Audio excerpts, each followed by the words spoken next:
Ouganda, un TikToker condamné à 6 ans de prison pour avoir insulté le président Museveni.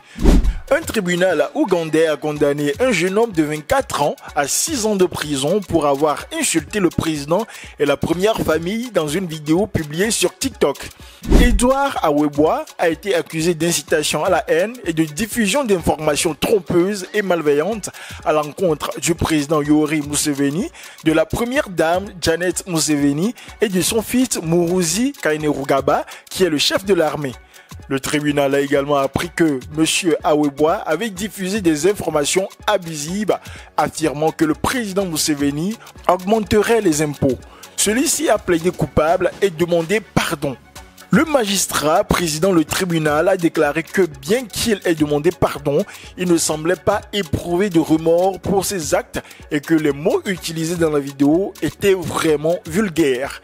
Il a été condamné à 6 ans de prison pour chacun des 4 chefs d'accusation retenus contre lui, ces peines étant cumulées.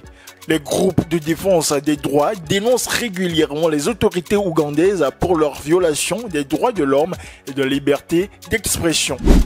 En 2022, l'auteur ougandais primé Kagwenza Rukirabashaija a été inculpé de 2 chefs d'accusation de communication offensante après avoir fait des remarques peu flatteuses sur le président et son fils sur Twitter. Il a fui le pays pour l'Allemagne après avoir passé 1 mois en prison où il a affirmé avoir été torturé.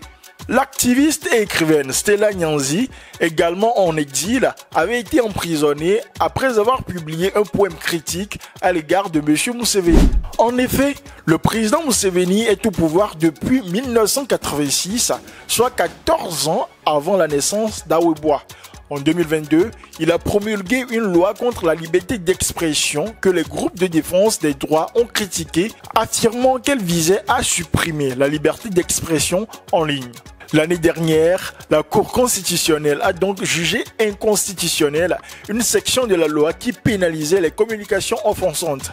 Michael Aboneka, avocat ougandais spécialisé dans les droits de l'homme, a aussi déclaré que M. Aweboa avait été inculpé en vertu de la même loi plus générale que celle qu'il conteste aujourd'hui devant le tribunal car elle est vague.